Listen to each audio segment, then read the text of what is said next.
Joined with the OJHL Commissioner Marty Savoy, and the day of this interview, Marty, which is Thursday, June 4th, some exciting news, or some big news, came out of Hockey Canada today as they issued a statement. And the part of the statement I'm going to pull out, Marty, to read to you is this. It's been determined that the best approach for a return to hockey in Canada is to allow each member the opportunity to work with authorities in the respective regions to determine what is safe to return to the ice in areas that fall under their jurisdiction. First, your reaction on what came from Hockey Canada today. I guess my first reaction, Mark, is finally some good news. It's it doesn't matter what industry you're in or anything, but we talk about hockey here and the fabric of what we do. We spend so much time with our passion at it that it's a hurdle that we get through. There's still a lot more to go until we get there. But my first reaction is that, we sent it to our governors and we said, here's some good news coming down for once. It was a decision, Marty, that back on March 12th, that it was made by Hockey Canada that everybody would pause, all leagues would pause at the same time. Why the change now? Do you think that Hockey Canada has made this decision to allow the leagues to make their own choices now?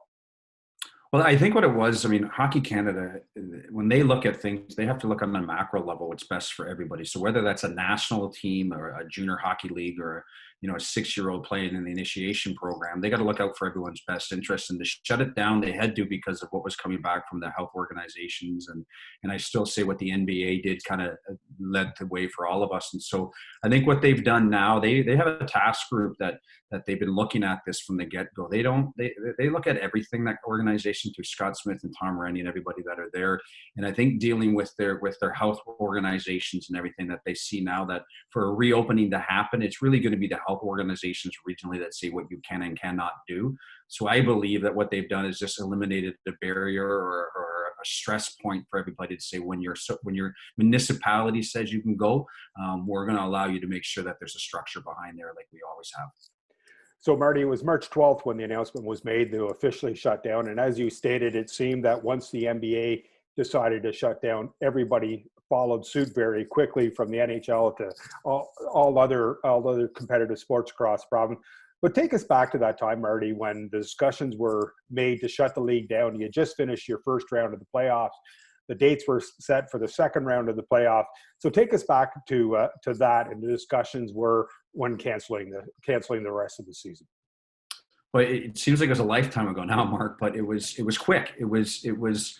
Yeah, I always say this is that, we're going to argue over things that happen on the ice and who's the best player and this and that and all that. But when it comes to doing the right thing, we all align pretty quickly. And I think what happened is after the NBA did it, I know we had internal discussions with our ownership groups here of what we should be doing and should we be shutting it down. And everybody went to the medical expertise.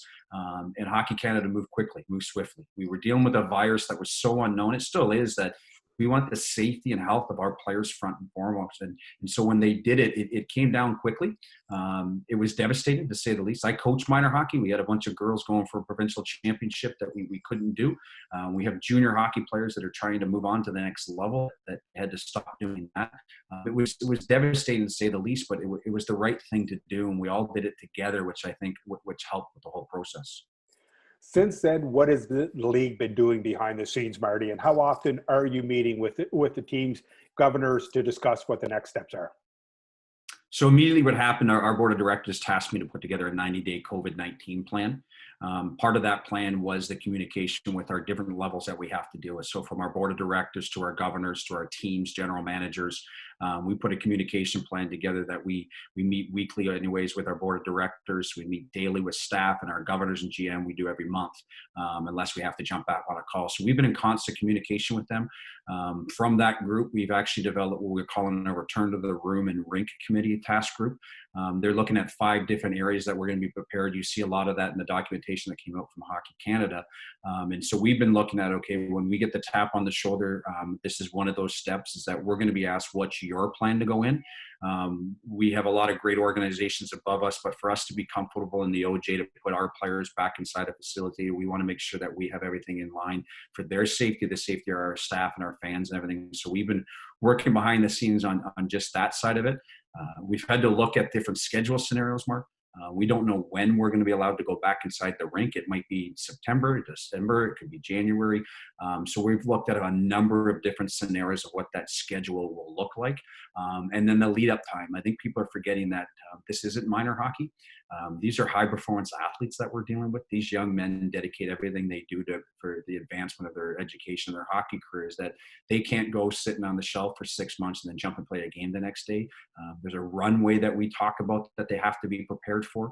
There's a player selection and evaluation we have to go through. So we haven't been as busy as this been in the last 11 years in the league. We're meeting every day and things seem to be changing every second. So Marty, talk about trying to put together a 90-day COVID plan, as you said, with everything moving so quickly, because what you might type at 1 hour could be completely out of date like hours later. Yeah, and that's part of the plan, the review of where you're at. And that's why we have the daily, weekly plans with the leadership groups within the league. And from a finance standpoint, we had to review kind of where our teams were at and the league was at, and then how we were going to make decisions moving forward, what bodies we had to make sure we communicated with above us. The unique thing about this is that, we have to communicate with our health regions. We need to know what's going on with them. So we had to put that all together, and it does change, but we're prepared when it does change. We have the protocol to walk through each one of the steps to go back through, whether it's a governor decision or a general manager, we have to walk through our teams. We're just prepared to move forward with the whole thing. And that's been the toughest thing, I think, Mark, is that it has changed. And the one thing in the OJ, we have a lot of dedicated staff and people that are here for our players, and it's all support around the athlete, is that they want to help, they want to go, and it changes today, it changes tomorrow, it changes the next day. And I got to tell you, the staff has been unbelievable. I get tired, but they don't seem to get tired. So Marty, when this happens, is each team having to be tasked with having to come up with a plan of how they will get back into action, or is this going to be a league mandate? It's not so much of a mandate as more of a process. What we're looking at is probably a 3 to 4 week runway to make sure we can do the evaluation, selection, and preparation for the athletes to get ready. There's some type of pre-league kind of competition of how that's going to look like. And then getting into our schedule. It could be 54 games. It could be, we don't know how many. Will there be national, regional championships? Do we have to eliminate those to get games in? It's all those considerations. And Mark, I think I use the analogy with our group is that we're dealing with a virus, and the virus doesn't listen to anybody except the vaccine. And so till we have that, we're not going to know much. But we just have to be replaced. It started out with, I think there was 2 plans we had, and now I think we have 6. But our guys, our general managers are so dedicated and stuff. We'll be ready to go when we got to flip that switch. I said that I think we're now in a position where give us about an hour. So if Hockey Canada, I made the announcement today, within an hour or 2, I think we'd have it all ready to go. Marty, how much interaction does the league currently have with the province or the municipality on when they can return to play? So each one of our teams is kind of dealing with their own cities. It's a city, a municipality, and region, and moving back to the provincial side of things. We do have one group that's tasked off to deal directly with our 8 or 9 regions that we're involved in, 11 regions that we're involved in right now. And we have been directly following up with them, and then we'll report back to that committee to make sure where they're at. We have some regions that haven't had a case for the last 45 days, and we have other ones that are considered hot spots that we have to look at. So we are in constant communication with those different areas. Leads me into a question that I had down the line, but I'll jump into it now, Marty. And you talk about these hot spots, and the question, if certain areas get the go-ahead because the government is now looking at possible regional opening up as areas, and you look at areas such as Cobourg, Wellington, Trenton, that hasn't been hit as much as the Toronto cities of the GTA area. If these 3 areas, for example, get the go-ahead from their health units and municipalities to open the arenas to be able to, go skate on a limited basis, would the league allow that to happen, or are you going to open when all areas or all teams can jump in and participate all at the same time? I think that's still a decision we're trying to determine. We do have a plan for, what the NHL is doing as hub cities. Like I say, when we have 6 or 7 plans, a couple of them are pretty far-fetched out there, playing everybody in one rink, which is probably not going to happen. And as we present this to our governors to make a decision, that could be one of them that we open up. I think that what might start, Mark, to be honest with you, is that teams will be allowed to start training of athletes. So maybe 5 at a time, 10 at a time. We couldn't do that before what Hockey Canada did today. So now with the information that we got now, we'll circulate back here. We had a staff call this morning already on it, and we'll be determining that and bringing it forward to our governors to make the final call. We saw on March 12th, Marty, where all the leagues stopped play at the same time. Do you see all CJHL teams starting the season at the same time now, kind of in unison that we ended together, we're now going to start together, or has that even been discussed at those levels? Yeah, I don't think that's going to happen. I think regionally within the 10 leagues, we'll make our own decisions provincially and regionally what we do. The province of Ontario, there's actually 4 junior A leagues here. And so through the CJHL, the member partner that we're part of, we've decided that you'll open up with your own health regions. The 13 provincial branches from Hockey Canada will be making those types of decisions as well. The good news, Marcus, what's happened through this is this has forced a very complex hockey structure to talk to one another quickly, fast, and make decisions. And that's what's been going on through our governing body. The OHA and the OHF have been outstanding to deal with. And so we'll be working together on how we restart this whole thing. Marty, does the league qualify for any financial assistance from the provincial or federal government's levels, or has that even been looked into at this point? So the league itself, through different types of funding that are out there that we've applied for, have been. With regards to our teams with the different structures we have, we're still waiting to hear back on a lot of the funding. We're looking at it. We do know, webcasting might be increased revenue when we move forward. So we're looking at some untraditional revenue sources, but there's not some type of budget out there that's accessible to our clubs right now. I think a lot of the stuff that's happening right now is that the government's looking at businesses and trying to keep them afloat and see what's happening with sport.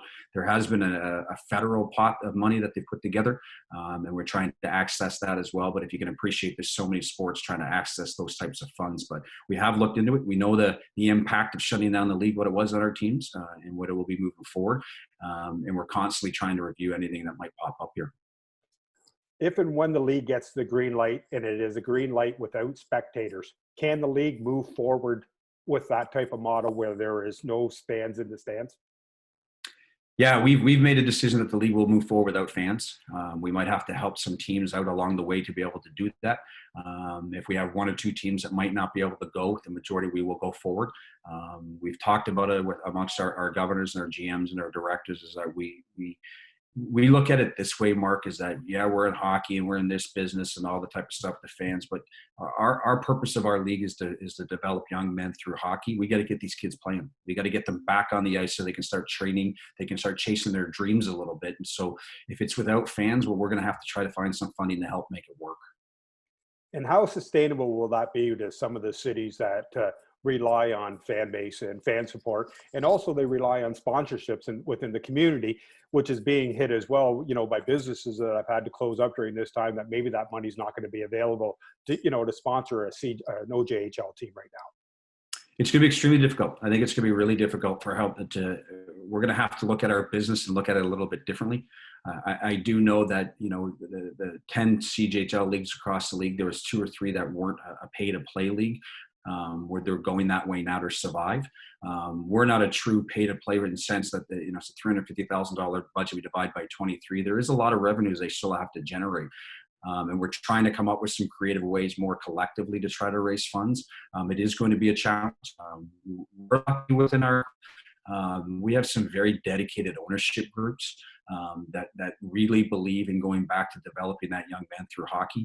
And we're going to try to stick together to make sure we can get as many of our 506 kids back on the ice, and what that means and how we can support one another. It will look differently. One of our governors, I think, said it best, is that we have to take the norm and throw it out the window and just do the right thing and do what we can do to get this thing going. Excuse me. Has the discussion been made, Marty, that if a team currently can't go forward without the fan support, without the funding model, that team could take a year off and rejoin the league again next year if things have gotten better during that time? Yeah, so we've asked right now a commitment from our clubs, and all 22 clubs have indicated they're ready to go for next year. Things could change and we would deal with it at that time. I think it goes back to what I said, whether our governor said that the norm is out the window. So they have a time they have to declare if they're going to play for next year, and they've already passed, they've declared. We'll deal with those situations as they come along. We do have concerns with our partners down in Buffalo because of the border. They're run by an unbelievable group through Larry Playfair's leadership down there that will deal with that as we get going.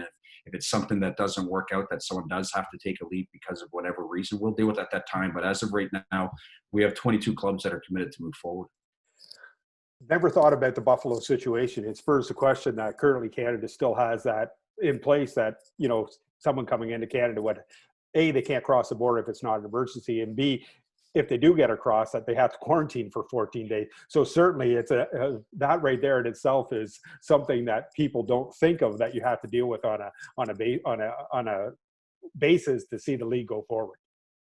Yeah, it's an interesting one. It's no different than with the regions itself, with the health organizations. They're going to tell us. I mean, like I say, Hockey Canada's a big announcement today, and it's great for the game. But it's a health we're dealing with. Like I said earlier, we're dealing with something that we can't control in a virus here, and so we can't control if the borders are going to go open up or not. We just have to be prepared with various plans once they do or they do not. And again, we have groups of partners around our table that support where we have to go. So is it a challenge? Yeah, it is, Mark, because if you remember, the OJHL hosts our showcase in Buffalo at the Harbor Center, and it's probably the largest junior showcase in North America. We get over 350 scouts that attend that. It's a big deal for us to get our kids in front of that many, is that we might not be able to host it there this year. So we are looking at it, and again, we're going to be prepared for what we can and cannot do. Brings up the question, Marty, what is the status of some of the league functions, such as the OJDL, the showcase? You know, come the fall, there's always the World Junior A Challenge where the kids go to try out that. Where do we stand on those fronts? So a lot of it is the numbers of stuff we can go in. You know, we have a development model where we have kids introduced to our league through our combine and through our spring league that we run to be able to get them introduced to junior hockey in our clubs. A lot of that will be dictated on time. If all of a sudden, for some reason, our rinks open up in August and we have time, that's that runway that we talk about to be able to get that in. We'll get that in. As that runway shortens, we're going to have to try to make alternate plans for that type of evaluation of the players and whatnot. So it is in the plans, Mark, right now, but depending on when we get closer to the date, one thing we do know is there's going to be a scramble for ice when this reopens. We have to take that into consideration as well. So as of right now, it's still mapped out in one of the several plans that we have. Question off the ice, Marty, and the BCHL recently came out and made the announcement that portable defibrillators are going to be something that each team's going to have to be available for all practices, team events, and hockey game. Is this something that you see the OJHL adopting as well? Yeah, we've looked into the whole safety side of things, Mark, and it's something that we have. Like most of our rinks already have the portable defibrillators in them, so we have to do a review of our facilities. It's something that a presentation was done to us, and we are looking into that type of a thing to be able to facilitate it for sure. A couple more questions, Marty, and I'll let you go.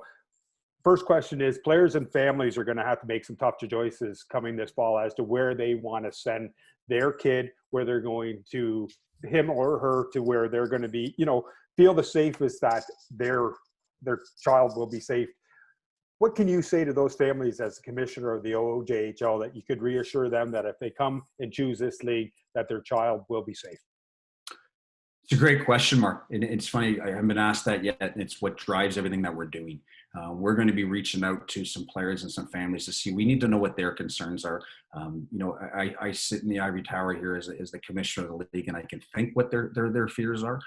I have kids that play hockey and I coach hockey, but it's different with the junior athlete coming in. They spend so much time at the rink.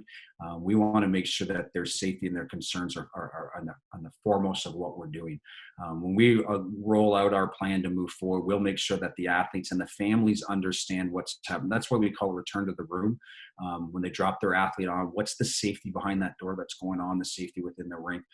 That'll all be mapped out for them and clearly that they understand. Any questions that they have, they'll be able to contact our teams and our leagues.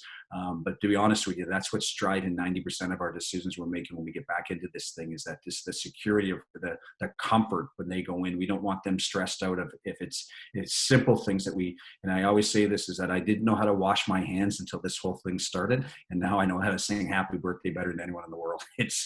We have to make sure that those things are at the foremost when we come back to this whole thing. Anybody that's been in a hockey dressing room, Marty, knows that there's a lot of smelly equipment. There's a lot of, there's a, you know, it's a spot where germs can grow. What measures is going to have to be each team going to have to put into place? So one of the committees we have with our return to the room and rink is hygiene. So on the committee that we were smart enough to be able to put in place is that we have governors, general managers, but we made sure athletic therapists and our equipment managers are represented on there as well. I'm not an equipment expert, but those people that represent that group are. And so one of the things we have discussed is how do we deal with the issue of equipment, the cleanliness of the room. And we will have plans that will come forward on how we address that exact thing, because it is one of the concerns that we have to make sure we cover. Because of your other question is that parents want to know, how are you dealing with that? We'll have it mapped out when we get back in the rink. I'll get you out on this final question, Marty. And what's your final message as the commissioner of the OJHL to potential players, current players, staff, volunteers, and fans of the OJHL? I think, Mark, one of the things is that first and foremost is that you hear this a lot is we're in this together. We really, really are. We all want to get back to the rink as quickly and fast as possible, but we have a responsibility to make sure it's a safe environment before we do that. And I think the message is that we're going to be calling upon all of you to help us get back there, but we're not going to go back until it's safe enough to go back in the environment. And when we do, the OJHL will be prepared on every aspect of this to make sure that we're there to develop these young men to get to the next level. Marty, thanks very much for taking time out of your busy schedule. Appreciate it. Anytime, Marty.